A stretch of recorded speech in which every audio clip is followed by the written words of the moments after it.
en biología del aparato digestivo y con esto acabamos ya el curso. Hemos hecho pocos temas justamente porque algunos alumnos justamente estaban pidiendo de que eran muy pesados los cursos que estaban llevando, además de anatomía, fisiología e histología, ¿no? Para poder entender lo que es en biología digestiva, vamos a tener que ver justamente, entender lo que son los plegamientos, ¿no? ¿Sí? Acuérdate que existían dos plegamientos que teníamos. Un plegamiento justamente lo que es cefalocaudal y un plegamiento lo que es en forma lateral, ¿no? Entonces, si se dan cuenta, por ejemplo, cuando hay un plegamiento cefalocaudal, la parte anterior justamente que es la membrana bucofaringia va a ir justamente, dice la parte interna y se me va a formar lo que es el tórax. Entonces, eso también justamente va a ser la formación de lo que es también la parte digestiva. Entonces, acá vemos justamente en amarillo que estamos viendo acá el endodermo, ¿correcto? Y cuando hay el plegamiento cefalocaudal, se va a formar lo que es el intestino medio. Así que el aparato digestivo, justamente, el tubo digestivo comienza justamente a formarse por los plegamientos cefalocaudales y también por el plegamiento lateral. En este caso, por ejemplo, es un plegamiento lateral. El saco vitelino va a tener justamente comunicación con el intestino medio y eso me va a formar lo que es el tubo digestivo, en este caso el intestino medio que estamos hablando. Entonces, los dos plegamientos, tanto cefalocaudales y laterales, van a ver que se forme el tubo digestivo y sobre todo una comunicación abierta entre el intestino medio y el saco vitelino. Esto es importante para poder entender cómo se formó el tubo digestivo primitivo. Entonces, como estábamos justamente viendo, el endodermo, justamente ese revestimiento epitelial, eh, va justamente a formar lo que es el parénquima de las glándulas, ya sea del hígado, ya sea del páncreas, el epitelio digestivo, tanto del estómago, del duodeno, del esófago. Y justamente, al igual que la parte respiratoria, el endodermo me va a formar lo que son las células cilíndricas, ya sea para el epitelio cilíndrico certificado ciliado de la parte respiratoria y para el epitelio cilíndrico ciliado del aparato digestivo. Entonces, todo lo que es en amarillito, justamente que es endodermo, me va a formar todo lo que son los epitelios y las células de las glándulas, el parénquima de las glándulas, y luego lo que es el mesodermo me va a formar todo lo que es la parte de el estroma, los músculos, el tejido conectivo. Eso va a ser formado justamente por el mesodermo. Al igual que en la parte respiratoria, el tejido conectivo, lo que es el estroma, la parte muscular, de la musculatura lisa del esófago, del estómago, va a ser formado justamente por el mesodermo esplácnico. Y el mesodermo también justamente sabemos que también forma la parte vascular. También la parte vascular va a ser derivado justamente del mesodermo que estábamos viendo. Si vemos acá la imagen, por ejemplo, los plegamientos que te comentaba, tanto cefalocaudal como laterales, me van a formar a la larga tres tipos de intestino. El intestino faringio, el intestino anterior, perdón, cuatro tipos de intestinos. Intestino faringio, el anterior, el medio y el posterior. ¿Con qué objetivo? Justamente que el intestino faríngeo me va a formar toda la parte justamente del estómago, del esófago, el intestino anterior, lo que es el estómago, el intestino medio, que tiene la conexión permanente con el saco vitelino, y el intestino posterior, que me va a formar la parte final del tubo digestivo. Entonces, estos plegamientos van a hacer que se formen estas partes del intestino primitivo en las partes que estamos viendo.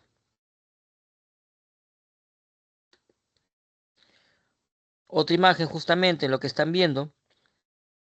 Los plegamientos hacen justamente de que se mantengan los tres tipos de intestino, anterior, medio y posterior, ¿no? Entonces, y la comunicación que existe entre intestino medio con el alantoides. Entonces, ambas plegamientos del embrión van a hacer que se formen los tipos de intestino que tenemos. Esta es una imagen justamente para que me puedan ver que el intestino faríngeo correcto, el intestino faríngeo que forma parte del intestino anterior, me va a formar lo que son las bolsas faríngeas y se divide con el intestino, la parte que es el intestino anterior, por el divertículo laringotraqueal. El intestino medio, que justamente se comunica con el alantoides, perdón, con el saco vitelino, y el intestino posterior justamente lo que es la parte final del intestino posterior del tubo digestivo. Entonces, el intestino anterior, justamente, un segundito, ¿dónde estás? Acá estaba. Entonces, el intestino los intestinos teníamos que el intestino anterior, correcto, y el intestino faríngeo van a tener una división entre ellos por el divertículo respiratorio. Es decir, de la membrana bucofaríngea hasta el divertículo respiratorio le vamos a llamar intestino faríngeo. Intestino faríngeo. ¿Cuál es entonces el límite del intestino faríngeo?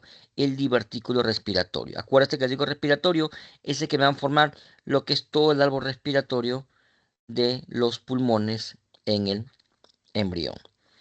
Luego, el intestino anterior, correcto, es el tubo faríngeo que va desde el divertículo respiratorio hasta la vaginación del hígado, la yema hepática. Este es el intestino anterior. El intestino medio, justamente de la yema hepática hasta lo que es la unión de los 2/3 del colon con el colon transverso. Es decir, es lo que es la unión del... Acuérdate que el colon tenía... Cuando el colon lo dividíamos en 3 partes, teníamos los 2/3 derechos y el tercio izquierdo. El intestino medio justamente es entre la yema hepática y la unión entre los 2/3 con el tercio izquierdo del colon transverso. Los 2/3 derechos y el tercio izquierdo, en ese punto hasta ahí es la división del límite del intestino medio. De la yema hepática hasta la unión de los 2/3 del colon transverso. Y el intestino posterior viene del tercio externo, o el tercio izquierdo, como quieras llamarlo, del colon transverso, hasta lo que es la membrana coacal. Esto es lo que es el intestino posterior. Entonces acá vemos justamente los límites de los 4 intestinos que tenemos: intestino faríngeo, intestino anterior, intestino medio e intestino posterior. Acá está para que lo vean, de la membrana bucofaríngea hasta el divertículo traqueal, intestino faríngeo, intestino anterior, lo que es de la membrana del divertículo respiratorio hasta la yema hepática, y el intestino medio desde la yema hepática hasta los 2/3 del colon transverso, y el colon transverso hasta la parte final del intestino posterior me va a conformar todo el intestino posterior. Esos son los 4 tipos de intestinos que hay. ¿Y por qué es importante esto? Porque eso justamente me va a formar lo que es en la parte adulta. Si vos, por ejemplo, acá, que el intestino faríngeo era desde la membrana bucofaríngea hasta el divertículo laringotraqueal o el divertículo respiratorio, vamos a ver justamente que me va a formar hasta la mitad o por lo menos 2/3 superiores del esófago. ¿Ok? Justamente a este punto es lo que se va a dividir lo que es la tráquea. Lo que es el intestino anterior, justamente del ventrículo traqueal hasta la yema hepática, correcto, implica justamente todo lo que es la parte, los 2/3 inferiores del esófago, el estómago completo y parte del duodeno. Parte del duodeno. Hasta ahí llega lo que es el intestino anterior. Justamente concuerda con el hígado que está en la parte superior, que es justamente consecuencia de la yema hepática. Luego viene lo que es el intestino medio, que justamente es desde la yema hepática hasta los 2/3 del colon transverso, si lo vemos acá justamente, que es en el duodeno, hasta los 2/3 del colon transverso. En esta parte creo que no hay problema. Y el intestino posterior, justamente, que es desde los 2/3 del colon transverso hasta la membrana coacal, justamente vamos a ver los 2/3 del colon transverso hasta lo que es la parte final del ano. Esto justamente es la analogía del desarrollo del embrión, correcto, en sus 4 partes de intestino y en la que es la parte adulta en los órganos del tubo digestivo del cual estamos haciendo la clase. Ahora, esto también tiene mucho que ver con la irrigación. Las partes del intestino que estamos viendo, el faringio, el anterior, el medio y el posterior, tiene que ver bastante con la irrigación. El intestino anterior y el intestino faringio van a ser irrigados por el tronco celíaco. El intestino medio va a ser irrigado por la arteria mesentérica superior y el intestino posterior va a ser irrigado por la arteria mesenteria inferior. Entonces, el intestino anterior y el intestino faringio justamente van a ser irrigadas por el tronco celíaco, van a formarse a la larga lo que es la faringe, el esófago, el estómago, el parte del el duodeno proximal, hasta la entrada biliar, el hígado, la vesícula biliar y el páncreas. Todo esto justamente es derivados del intestino anterior y van a ser irrigados por el tronco celíaco. Intestino medio, en la parte del duodeno, la parte distal del duodeno, el yeyuno y el ilion, que son justamente la mayor parte del intestino delgado, van a ser yeyuno, van a ser ilion. El ciego, lo que es el apéndice, el colon ascendente hasta los 2/3 proximales.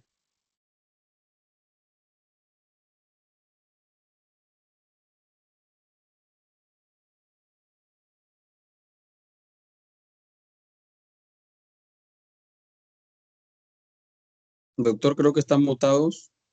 No se escucha.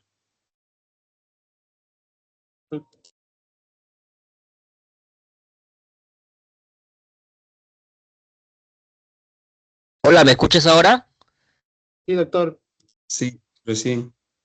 ¿No se escuchó nada de lo anterior? Estaba en el tercio distal del colon transverso de la arteria mesentérica inferior. Ahí dejó de escuchar. Ah, ya, perfecto, listo. Entonces, el intestino posterior justamente me va a irrigar lo que es la arteria mesentérica inferior. Perdón, la arteria mesentérica inferior me va a irrigar lo que es el intestino posterior y esto justamente me va a irrigar lo que es el tercio distal del colon transverso, el colon descendente, el colon sigmoide, el recto y los 2/3 superiores del conducto anal. Si se dan cuenta, justamente es la anatomía, ya que ustedes están llevando la misma anatomía que estamos viendo acá en la parte embrionaria. Ahora, ¿de dónde? ¿Cómo se formó realmente? Es decir, realmente el embrión, ¿cómo sabe cómo formarse? Pues son mecanismos moleculares que en realidad tenemos que ver y esos mecanismos moleculares funcionan justamente en casi todos los órganos que tenemos en el cuerpo, ya sean en la parte del ojo, del oído, del sistema respiratorio y sistema digestivo. Primero que hay una gradiente base, el ácido retinoico que se va justamente a formar en todo el embrión, va a formarse lo que es el eje cefalocaudal. ¿Qué quiere decir? Que mientras que más gradiente de ácido retinoico tenemos en el embrión, justamente me va a decir que es más caudal va a ser la formación del tubo digestivo. Pocas palabras, en la parte anterior, correcto, poca gradiente de ácido retinoico y en la parte final encontramos mucho más gradiente de ácido retinoico. ¿Y esto por qué? Porque esta gradiente base va a ser de que cuando se expresen los genes SOX2, PDX1, CDXC, correcto, que van a ser justamente formados en los genes, van a ser de que de acuerdo a la gradiente se van a formar las estructuras del tubo digestivo. Es decir, el gen, el producto del gen SOX2, cuando se vaya al tubo digestivo y vea que hay poco gradiente ácido retinoico, me va a formar esófago y estómago.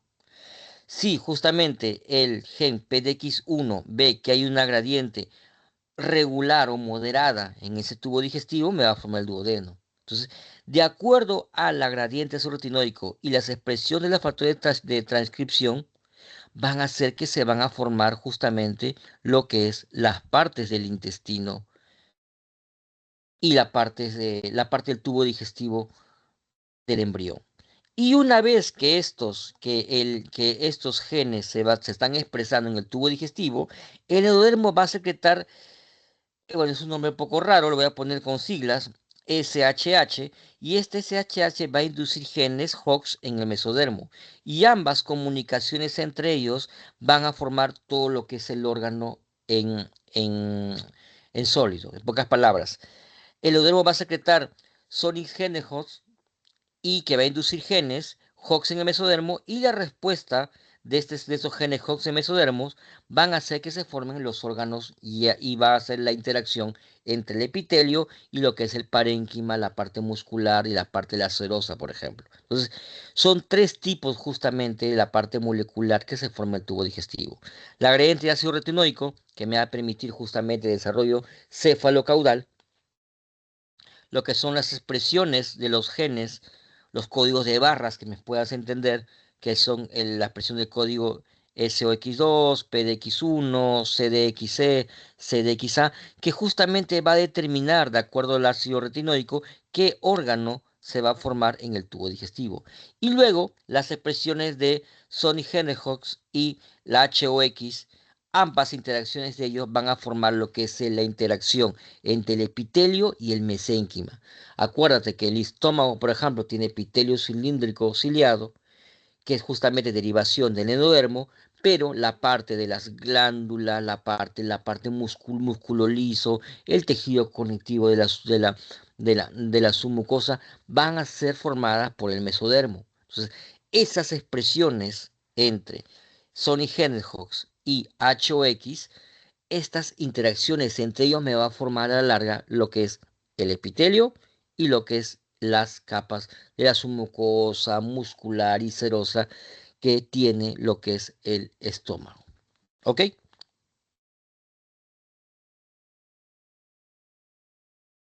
Ahora, como justamente estamos viendo, todo el tubo intestinal, ya sea el intestino anterior, el intestino faríngeo, el intestino medio y el intestino posterior, inicialmente va a estar suspendido en la cavidad corporal por unas capas dobles de peritoneo que proporcionan vías para los vasos y los nervios.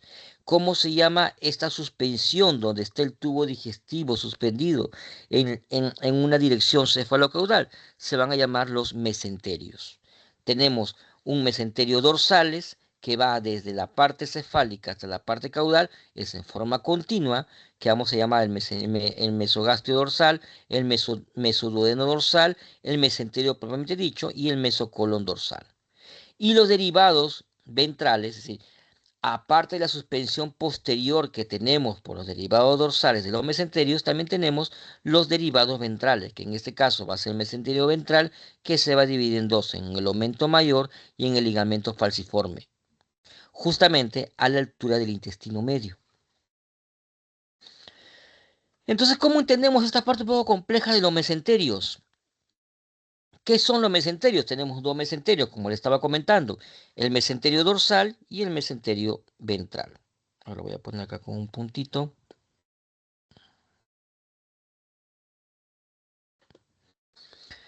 El mesenterio justamente dorsal, es que lo que estamos marcando acá, el mesenterio dorsal. Este mesenterio dorsal es continuo, que viene de la parte cefálica hacia la parte final del intestino posterior. Este mesenterio dorsal es continuo, que va a hacer de que suspenda todo el tubo digestivo en la parte posterior. Va desde el esófago hasta el inferior, perdón, del esófago inferior hasta la cloaca. ¿Qué me va a originar cuando se dan las rotaciones del estómago? El aumento mayor, el mesoduodeno, el mesocolon dorsal, como se estaba justamente mencionando hace un momento. Y en cambio, el mesodermo ventral, justamente, cuando exista la rotación del estómago, se va a formar lo que es el tabique transverso y me va a formar lo que es el aumento mayor y el ligamento falciforme del hígado. ¿Correcto? Entonces, va a haber una rotación del estómago que justamente estaba comentando, que va a hacer que las estructuras que estamos completamente estáticas de tubo digestivo, me va a formar lo que es a la larga las curvaturas del estómago, las curvaturas del duodeno, que va a hacer de que se forme en la parte anatómica del adulto que todos conocemos. ¿Qué pasa con el intestino anterior entonces? Habíamos hablado justamente del intestino, lo que intestino faríngeo, que veía de la membrana bucofaríngea hasta el divertículo respiratorio. Y eso me va a formar lo que es la faringe y lo que es la parte superior de lo que es el estómago. Ya habíamos hablado justamente en la clase pasada de la división del esófago, que en la semana 4 van a comenzar a aparecer las crestas traqueofaringeas, que van a hacer la división justamente entre el divertículo respiratorio y en lo que es el intestino anterior. Acuerda que el intestino anterior va desde este divertículo respiratorio hasta el divertículo de la yema hepática, hasta el divertículo hepático. Una vez que se van creciendo las crestas traqueosofágicas, van a comenzar a dividir y me va a formar lo que es el esófago dorsal, que es derivación del intestino anterior, y lo que es el divertículo respiratorio, que me va a formar todo el árbol respiratorio.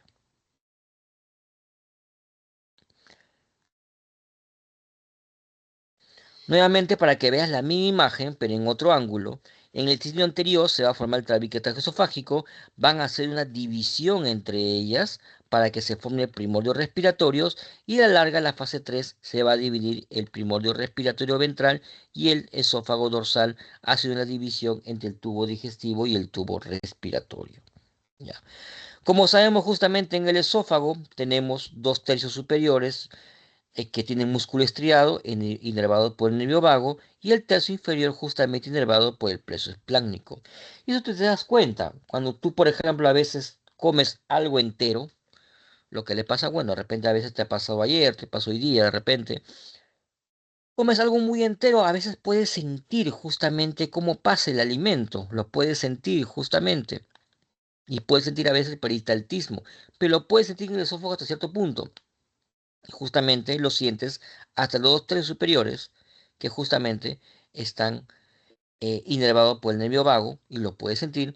Ahí la parte inferior, cuando ya es la parte inferior y el músculo liso del estómago, que el peristaltismo ya es autonómico, va a hacer que no lo vas a sentir. En pocas palabras, eso justamente hace que el esófago tenga dos tipos de inervaciones, una inervación y un músculo estriado, correcto, que es entre comillas voluntario, porque una vez que uno ya tragó ya no lo puedes justamente eliminar, pero lo menos lo puedes sentir, y la parte del tercio final del esófago que ya es netamente autonómico, que es a través del músculo liso e inervado por el plexo espláncnico. Ya habíamos hablado en la clase pasada justamente de la atresia y las fisiotraqueosofágicas. Sabemos la alerta de frecuencia mayor, más del 90% de las fisiotraqueosofágicas son justamente la que es una atresia de esófago proximal y que es una comunicación del esófago distal con la tráquea en una fisiotraqueosofágica. Esta es la más común. Pregunta de examen ya de embriología y pregunta de examen también de recientado y de NAM. ¿Qué pasa entonces con el intestino anterior? El intestino anterior justamente que venía desde el divertículo respiratorio, lo que es hasta el divertículo hepático. Pues el estómago, como lo conocemos en forma de J, un estómago muy grande que me sirve para la trituración, correcto, del bolo alimenticio, en este caso, y la formación del quimo, este estómago se va a formar con una rotación, dos tipos de rotaciones, una rotación en el eje longitudinal en 90 grados y una rotación también en 90 grados del eje anteroposterior. Entonces, la rotación en el eje longitudinal en 90 grados va a hacer que la parte anterior me va a formar la curvatura menor y acá por ejemplo se ha equivocado lo que es acá se ha equivocado por ejemplo lo que es la imagen.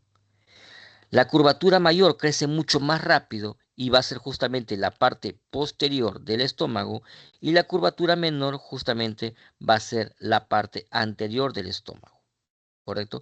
La rotación en 90 grados del eje longitudinal va a ser justamente de que se formen las dos curvaturas, tanto la curvatura mayor como la curvatura menor del estómago. Y luego, la rotación del eje antero-posterior va a hacer que la porción cardíaca, correcto, se desplaza de izquierda hacia abajo y me va a formar lo que es la forma de J que tiene el estómago, y me va justamente a formar lo que es la porción del fondo del estómago, la porción justamente del medial y la porción pilórica. Entonces, esta rotación del eje anteroposterior va a ser justamente que tengamos la forma en J. Acá justamente lo vemos directo del libro de Langman, como el estómago justamente se va a rotar en la rotación del eje longitudinal, me va a formar la curvatura menor y la curvatura mayor. Lo que era la parte dorsal va a ser ahora la parte izquierda, ¿correcto? Si teníamos al nervio vago en la parte dorsal, ahora va a estar el nervio vago en la parte izquierda.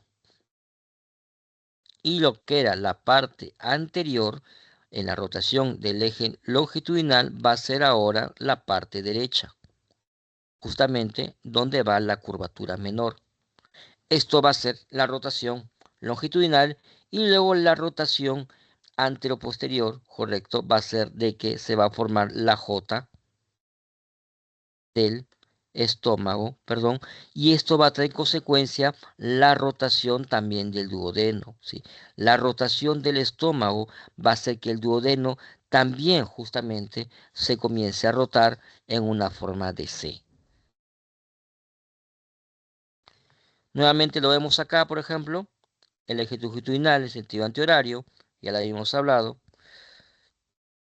El nervio vago justamente, que era anterior, ahora va a ser el nervio vago derecho, y el nervio vago posterior ahora va a ser el nervio vago, lo que es en la parte izquierda.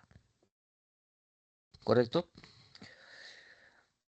La rotación justamente del estómago en el eje anteroposterior me va a formar lo que es la J del estómago, ¿correcto? El píloro justamente sube desde la parte inferior hacia la parte superior, y el cardia justamente baja hacia la ligeramente hacia la parte izquierda, que justamente lo que es el inicio del estómago.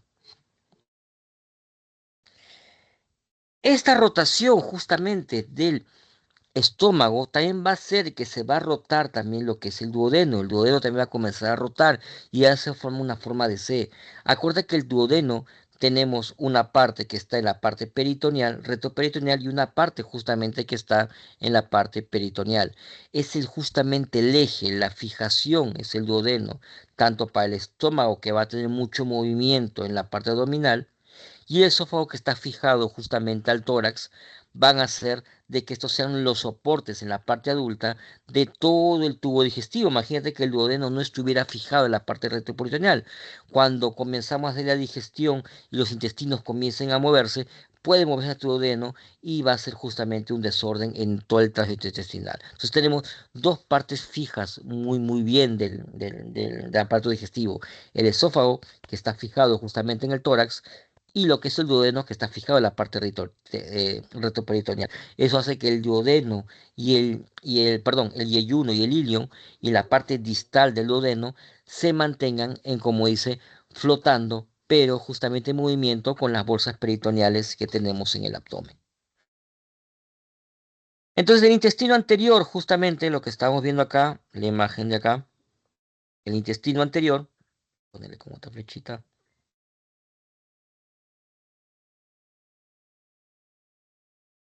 El intestino anterior, perdón, el intestino justamente anterior también me va a formar lo que son las glándulas anexas, ¿correcto? Tanto como es del hígado y como es del páncreas. Esta rotación justamente del estómago también va a ser una rotación del páncreas también, y que se va a hacer la función pancreáticas.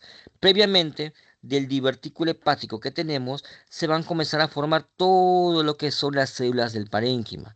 Acuérdate que las células y el epitelio se forman del endodermo. El endodermo me va a formar lo que son los hepatocitos y los cordones hepáticos.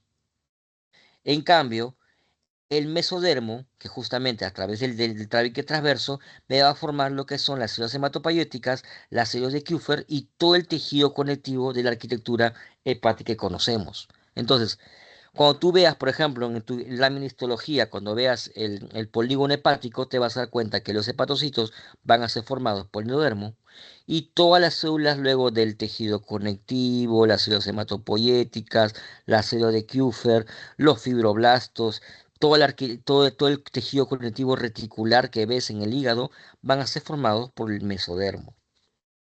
¿Correcto? Acá está nuevamente cómo el divertículo hepático se va desarrollando en forma contigua y me va a formar lo que son los cordones hepáticos. El feto transverso, por la derivación del mesodermo, me va a formar todo lo que es los otros tipos de células que tenemos en el hígado. ¿Correcto? Justamente este mismo intestino anterior también me va a formar lo que es la vesícula biliar y el conducto cístico, además también del colédoco. Esto va a ser formado justamente por el intestino anterior. Pregunta clásica de estómago. ¿Qué estructura forma lo que es la vesícula biliar, el colédoco, conducto cístico? Van a poner intestino anterior, lo van a escribir. Fácil, no va a ser difícil el examen. Vemos acá nuevamente, justamente, vemos las yemas pancreáticas. Acá vemos la yema hepática que se va desarrollándose y del intestino anterior se va formando lo que es la vesícula biliar y todos los conductos que estábamos hablando. Y vemos las yemas ventrales y las yemas pancreáticas dorsales.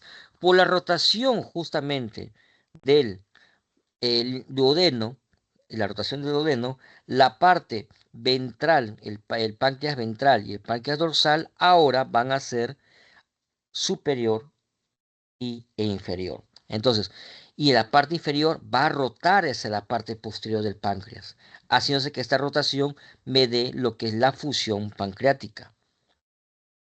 Esta función pancreática justamente va a generar que el conducto pancreático ventral se una justamente con el conducto pancreático dorsal para hacer el conducto principal de Wilson. A veces justamente se puede también quedar perenne lo que es el conducto pancreático accesorio, que es el conducto de Santorini. ¿Correcto? Ambos conductos justamente ya sabemos por anatomía las funciones de este. Y esto justamente me va a formar lo que es el páncreas. En el quinto mes de desarrollo se comienza la producción de insulina. Pregunta examen, por ejemplo, ¿qué sería, no? ¿De qué estructura se deriva el conducto pancreático accesorio? Me van a poner lo que es justamente la yema pancreática ventral. Perdón, dorsal. ¿Ok? El intestino medio. ¿Qué pasa con el intestino medio? El intestino medio justamente es, acuérdate de la yema hepática hasta los 2/3 del colon transverso. Este intestino medio es lo que me va a formar la parte más larga de todo el tubo digestivo, lo que es el tercio final del duodeno, todo lo que es el yeyuno y todo lo que es el ilio. Entonces va a haber un crecimiento muy largo y muy acelerado y rápido de este intestino medio. Entonces, el intestino medio van a tener dos ramas, unas ramas cefálicas, obviamente que es la más próximo hacia el esófago para que me lo comprendas, y una rama caudal o una rama inferior que justamente es la continuación de la rama cefálica superior, que me va a formar lo que es el ilion, el ciego, el apéndice, el colon ascendente y los 2/3 proximales de colon transverso. Y la rama cefálica me va a formar la parte final del duodeno, el duodeno distal, el yeyuno y parte proximal del ilion, ¿correcto? Y la parte inferior del ilion va a ser formada de la rama caudal inferior, ¿correcto? ¿Por qué es importante este intestino medio? Porque justamente va a haber una herniación fisiológica. El crecimiento es tan largo, tan grande de estas intestinales, ¿correcto? De ambas, tanto la rama cefálica como la rama caudal, y el crecimiento del hígado, ¿correcto? Que es el principal órgano en el feto, va a ser de que no hay espacio dentro del embrión y no hay espacio hasta la 10ª semana, que toda esa estructura va a ser justamente a desarrollarse fuera del embrión. En pocas palabras, el desarrollo rápido de los intestinos, tanto del parte final del duodeno, el yeyuno, la parte proximal del ilion, que es la rama cefálica, la parte final del ilion, el ciego, el apéndice, el colon y los 2 tercios proximales del colon transverso. Es tan rápido el crecimiento de este intestino medio y el crecimiento del hígado, correcto, en su rápido crecimiento y su función metabólica. Este rápido crecimiento de ambos van a hacer que no quede espacio dentro del embrión para el desarrollo de intestino medio. Por ende, va a haber una herniación fisiológica y va a ir justamente hacia la parte de comunicación con el conducto vitelino para que se desarrolle de esa manera. Luego en la 10ª semana van a retornar cuando ya el producto ya haya crecido de tamaño y haya más espacio para su desarrollo y acomodación final que va a ser en el nacimiento. Entonces, en la 6ª semana va a haber una herniación fisiológica, la expansión hepática empuja las alas intestinales hacia el conducto umbilical, ¿correcto? Y en la semana 10 va a haber un retorno, ya cuando el producto haya crecido y tenga espacio para poder nuevamente tener su interior, a todo el yeyuno, el ilion, ciego y todo lo demás, va a ver que hay una retracción y esto se da en la semana 10. Ahora, cuando ya se retorna, correcto, hacia la parte de la cavidad abdominal definitiva que se va a formar, va a haber una rotación de 270 grados. En la herniación fisiológica, cuando ya se comienza a salir todas las sales intestinales a través de ese tubo, de ese intestino medio, va a haber una rotación primero de 90 grados. ¿sí? En el momento de salir, va a haber una rotación antihoraria de 90 grados. Y cuando se regrese en la retracción, se va a dar la otra rotación de 180 grados, también en sentido antihorario. Eso va a tener consecuencia una rotación final de 270 grados y eso me va a formar todo lo que es la arquitectura y la distribución del intestino en la forma adulta y el nacimiento, que es justamente el apéndice, lo que es el ciego, el colon ascendente, el colon transverso, la mitad del colon transverso hacia la parte derecha y la parte final del colon transverso, lo que es el colon descendente, lo que es el colon sigmoide y el recto hacia la parte izquierda. Entonces, la formación de estructura adulta que tenemos se da por la rotación de 270 grados que se tiene en el intestino medio. La primera rotación de 90 grados en la irradiación fisiológica y lo que es la retracción, los otros 180 grados para formar la rotación final de 270 grados del intestino medio. Nuevamente, como estaba diciendo, en la semana 6, el alargamiento rápido del intestino, la falta de espacio de la cavidad abdominal, la explosión masiva del hígado, me va a traer la hernia umbilical fisiológica. Correcto. Fisiológica. ¿Qué significa fisiológica? Que no es una patología, es lo que se da justamente por la formación rápida de este intestino. Doctor, ¿y eso sucede en todos los mamíferos? Sí, en todos los mamíferos. Ahora, va a depender mucho de la especie. Por ejemplo, los cánidos, los caninos, los perritos, como su intestino es más corto, porque su digestión es prácticamente lo que es proteínas basadas en carne, no se da una herniación tan prominente. A diferencia de los vacunos, por ejemplo, los herbívoros, que sí su herniación es completamente muy compleja, mucho más grande, mucho más tiempo está en el intestino fuera de la cavidad abdominal, porque el desarrollo del intestino de los herbívoros es mucho más grande. Por ende, de acuerdo a la especie, esta herniación se puede dar en más tiempo prolongado y también en más volumen de intestino fuera de la cavidad abdominal. ¿Por qué es importante esto? Esta rotación que le estábamos justamente comentando, porque hay dos patologías que tenemos que se pueden ver en el hospital y que ustedes lo van a ver como internos. Lo que es el onfalocele y que lo es la gastroquisis. El mecanismo, ¿cuál es el mecanismo del onfalocele? Es la falla del intestino en retornar en la semana 10. Es decir, que el intestino, correcto, parte del yeyuno, parte del ilion, se queda justamente dentro del cordón umbilical. A eso se llama onfalocele. En cambio, la gastroquisis no. La gastroquisis es un cierre anómalo de la pared corporal lateral. Es decir, hay una falla en el cierre que hace que los intestinos se queden afuera. Por ende, la gastroquisis no interviene lo que es el cordón umbilical. La ubicación, obviamente, si los intestinos están dentro del cordón umbilical, justamente los intestinos los vamos a encontrar a través del anillo umbilical central, como lo vemos acá en el esquema. Este es onfalocele. En cambio, la gastroquisis es lateralmente al ombligo, principalmente, generalmente derecho. Generalmente en la parte derecha de lo que es la parte abdominal se va a encontrar lo que es la gastroquisis. La cobertura, obviamente, el onfalocele está cubierto por saco amniótico, obviamente porque está dentro justamente del cordón umbilical, y la gastroquisis no, los intestinos están expuestos al líquido amniótico, trayendo como consecuencia una irritación del intestino, y esto va a hacer que rápidamente pueda haber necrosis. Por ende, lo más probable es cuando el niño nazca tenga los intestinos fuera de la cavidad abdominal ya con necrosis, que justamente me tiene que hacer una cirugía para poder extirpar estos intestinos que ya están en fase de necrosis. Anomalías asociadas.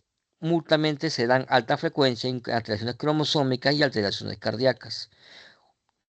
Y gastroquisis raras. Mayormente el intestino está estructuralmente sano, ¿no? Sí, la gastroquisis más que todo no tiene que ver con anomalías asociadas.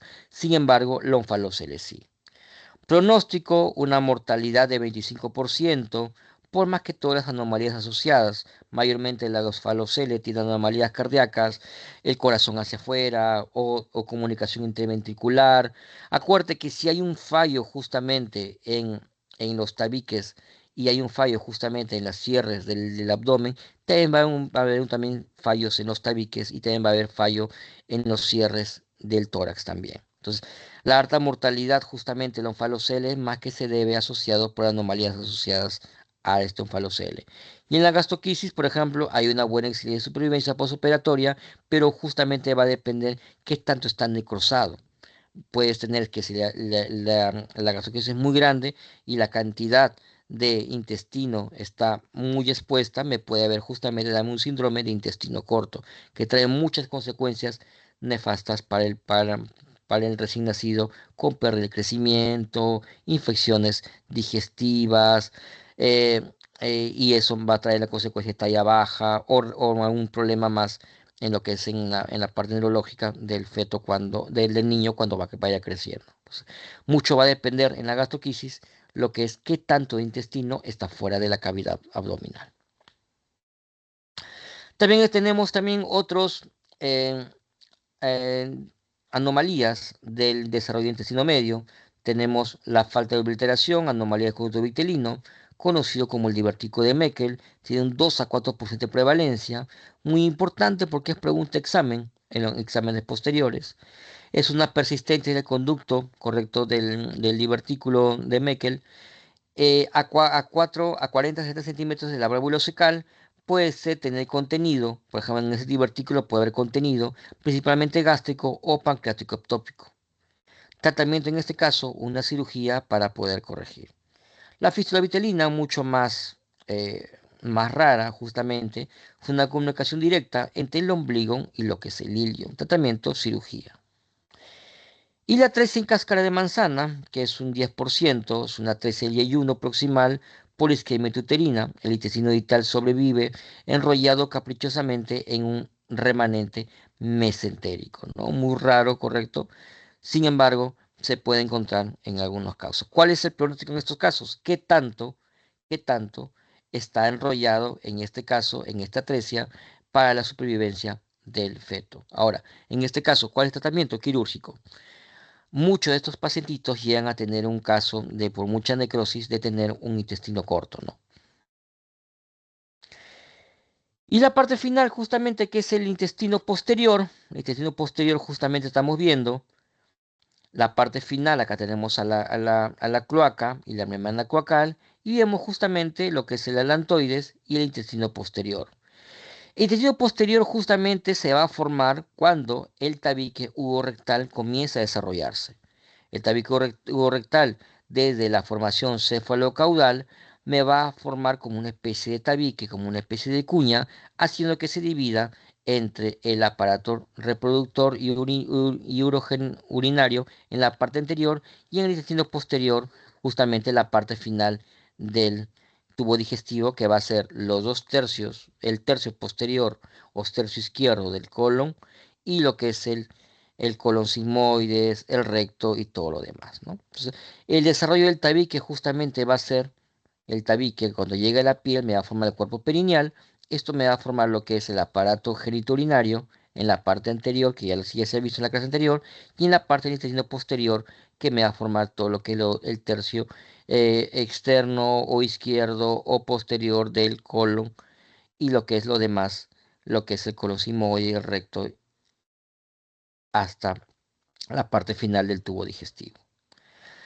Entonces, cuando vemos justamente el intestino posterior, vamos a ver la parte final, que es la parte final del ano, vamos a ver que el endodermo, justamente por el origen del intestino posterior, me va a formar todo lo que es el epitelio, el mesodermo me va a formar justamente las otras capas musculares, el tejido conectivo, y la irrigación va a ser justamente por la arteria rectal superior. Esto es una rama de la arteria mesentérica inferior. En cambio, la parte final, que es la parte anal, que es la parte sensitiva, va a ser también de origen del ectodermo. Sí, la parte final del ano, el origen va a ser ectodermo, va a ser una imaginación del protodeo, y la irrigación en este caso no va a ser justamente por las arterias rectales superiores, ni en la mesentérica inferior, va a ser una irrigación de las arterias rectales inferiores y que son arterias de la pudenda interna.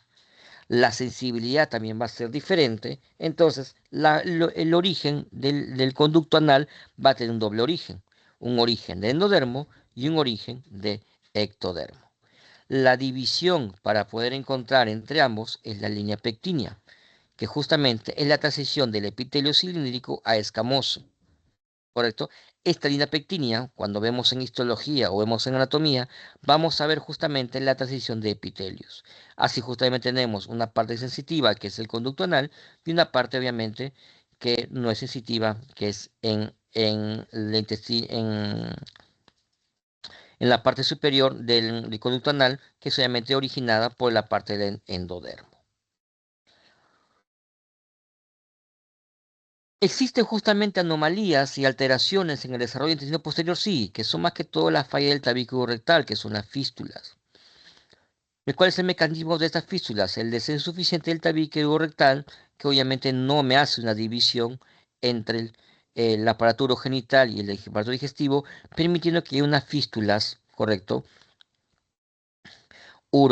Urorectales. Estas fisuras rectales, el tratamiento va a ser cirugía y es muy importante hacerlo lo más rápido posible porque esto me va a tener muchas consecuencias en el neonato. Va a tener infecciones, va a tener problemas de eh, hasta sepsis en estos casos si es que no se tratan rápidamente. Entonces, justamente, esta es una parte final en lo que estamos viendo. La zona azul, por ejemplo, es el parte del intestino anterior, va a ser irrigado por el tronco celíaco, al igual también que el intestino faríngeo. El intestino anterior, el intestino faríngeo, me van a formar todo lo que es el esófago, la parte de la faringe, el estómago, el páncreas, el hígado y todo lo que es la vesícula biliar con sus conductos.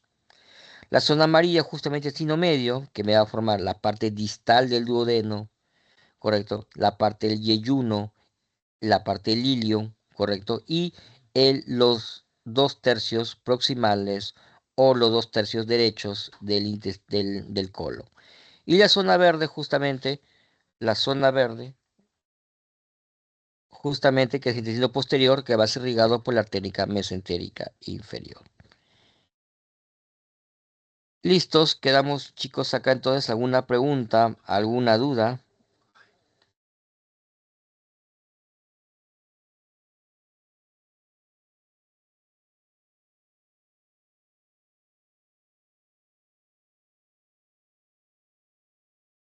Ninguna, doctor. Bueno, me estaban indicando que hacemos un repaso, pero más que repaso, justamente voy a darle los puntos que vamos a tomar. El examen va a ser para completar, es una mayoría de las preguntas. van a ser preguntas puntuales, por ejemplo, lo que hicimos hoy día, por ejemplo, ¿no? Estructura en lo cual se desarrollan lo que es el estómago, el conducto cístico, y que va a poner, por ejemplo, intestino anterior. ¿Sí? Lo que antes ustedes ponían para marcar, lo van a tener que escribir, ¿correcto? Por ejemplo, en este caso, eh, mm, ¿cuál es la diferencia entre bronquiolo respiratorio y bronquiolo terminal? La presencia de alvéolos en la pared de bronquiolo respiratorio. Cosas así puntuales para marcar con una palabra, ¿correcto? No va a ser tan complicado el examen. Vamos a preguntar todo lo que hemos hecho, ¿sí? Lo que es digestivo, lo que es respiratorio, la circulación fetal, lo que es la placenta, lo que es la primera parte de la fecundación, lo que es también todo lo que es el cuadrito que hablamos de el desarrollo folicular, las fases del desarrollo del ciclo endometrial, lo que son las FSH, LH, estrógenos, progesterona, toda esa parte va a venir en el examen. Y la parte del tema de urogenital, que la doctora Garcés justamente me va a mandar las preguntas. Dime, Carmen Doctor, Ramos, buenos días. Sí, doctor, buenos días. Disculpe. Básicamente usted se basa en un libro en específico porque yo estaba Langman. leyendo, sí, ¿no? Porque yo estaba leyendo el MUR de embriología, pero creo que usted utiliza el Lagman, ¿no? No te preocupes que no voy a tratar de tomar semanas. Número de semanas van a ser muy puntuales, ¿correcto? Lo que yo quiero más que todo es el concepto, que te lleves el concepto, porque esto te va a ayudar más que todo para semiología y te va a ayudar para medicina 1, lo que son los orígenes embriológicos, ¿correcto? Por ejemplo, te explico, en la parte respiratoria y la parte digestiva, ambas como comparten el mismo origen endodermo, vas a encontrar justamente de que los síntomas y las secreciones van a ser muy parecidos. ¿Por qué? Porque ambos comparten el mismo origen. Por ejemplo, los síntomas respiratorios son muy diferentes de los bronquios a los síntomas respiratorios de la faringe. Son completamente diferentes. ¿Por qué? Por el origen embriológico y por histología de cada uno. Entonces, lo que me importa aquí más que todo son los orígenes, de dónde sale cada uno. Es lo que más me importa. Correcto. Y en la parte de fecundación, ¿por qué se hizo un poquito más específica? Porque ustedes, como de médicos que van a cerca de 10 años, van a manejar bastante infertilidad. El ginecólogo no se va a dar abasto para poder manejar infertilidad y medicina general va a manejarlo en la parte primaria, que es la captación del paciente. Entonces, tú necesitas saber mucho del ciclo menstrual, el ciclo folicular, el ciclo endometrial, ¿correcto? La parte justamente respiratoria y circulación fetal, porque es muy importante, porque tú vas a hacer partos, tú vas a tener partos, y es necesario que tú sepas la base, qué está pasando con el neonato, qué está pasando con el feto que están haciendo, ¿correcto? ¿Qué está pasando? ¿Cuál es la supervivencia de un feto? Eso es muy importante porque son cosas prácticas que tú vas a llevarte en sexto año, en séptimo año. Entonces, lo que se intentó hacer justamente es la parte no tan específica de tal semana, tal desarrollo, sino más que todo la parte que sí me importa. Por ejemplo, lo que estamos hablando hoy día de la gastroquisis y onfalocele. Eso es muy importante y es pregunta de todos los años. Todos los años se pregunta eso. Se pregunta también en el NAM, ¿por qué? Porque son patologías que lo vemos en el internado, patologías que lo vemos en el SERUMS, ¿correcto? Lo que es el onfalocele, la gastroquisis, ¿correcto? Em, la herniación fisiológica, porque como tienes un onfalocele, tienes que saber qué pasa con la herniación fisiológica. Como tiene justamente soplos cardíacos en los niños, tenemos que saber qué pasa con el foramen oval. Como va a haber, por ejemplo, persistencia de conducto arterioso. ¿Por qué se da la persistencia de conducto arterioso? ¿Correcto? ¿Por qué cuando el niño nace, correcto, se da el primer llanto, el niñito se pone de moradito a rosadito? ¿Qué está pasando con esto? Eso es muy importante porque eso son cosas prácticas que lo vamos a ver en el parto, cosas prácticas que lo vamos a ver en el serum, Correcto. Entonces, estas partes sí me importa para un examen. No tanto en qué semana se desarrolla tal punto. Si no tiene una aplicación clínica rápida o una aplicación clínica constante en la práctica médica, no tiene por qué justamente quedarse en la memoria de ustedes. ¿Correcto? Luego, ¿qué Entiendo, doctor. más? Gracias. Entonces, todas esas partes, salvo que sea muy, que todos los libros tengan lo mismo, que en eso me voy a justamente a ponerme a hacer el examen, que todos tengan la misma semana si la vamos a hacer. Por ejemplo, las 3 partes de la fecundación, las 3 etapas de fecundación, también va a ser pregunta clásica. ¿Cuáles son las 3 etapas de la fecundación? ¿Para qué sirve la membrana pelúcida? ¿Cuál es la función de la membrana pelúcida exactamente? ¿Correcto? ¿Cuál es el porcentaje, por ejemplo, que la capacitación de los espermatozoides? También muy importante, la capacitación de espermatozoides. ¿Cuál es la diferencia entre un folículo primario y secundario? Lo que hemos hecho en clase prácticamente. ¿Cuántos cotiledones tiene una placenta? ¿Cuál es la diferencia entre una arteria y una vena umbilical? ¿Correcto? ¿Qué pasa justamente? ¿Qué pasa si una parte del cotiledón se queda justamente pegado en el útero? Entonces, las consecuencias, lo que hemos hablado en clase, lo que hemos hablado en práctica, lo que hemos estado viendo, esto es lo que se va a tomar. Más que todo es la aplicación clínica del curso para los cursos posteriores que van a tener, que van a ser muy importantes. Luego creo que nada más, ya les he dicho ahorita como más de 15, 20 preguntas, ¿no? Bueno, ¿alguna pregunta? ¿Alguna duda?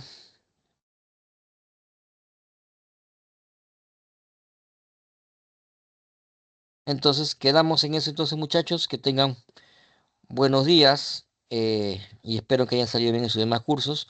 Ya nos vemos el jueves para el examen, ¿ya? Cuídense, que tengan buenos días. Hasta luego. Muchas gracias, doctor. Gracias, doctor. Hasta luego, doctor. Hasta luego, doctor.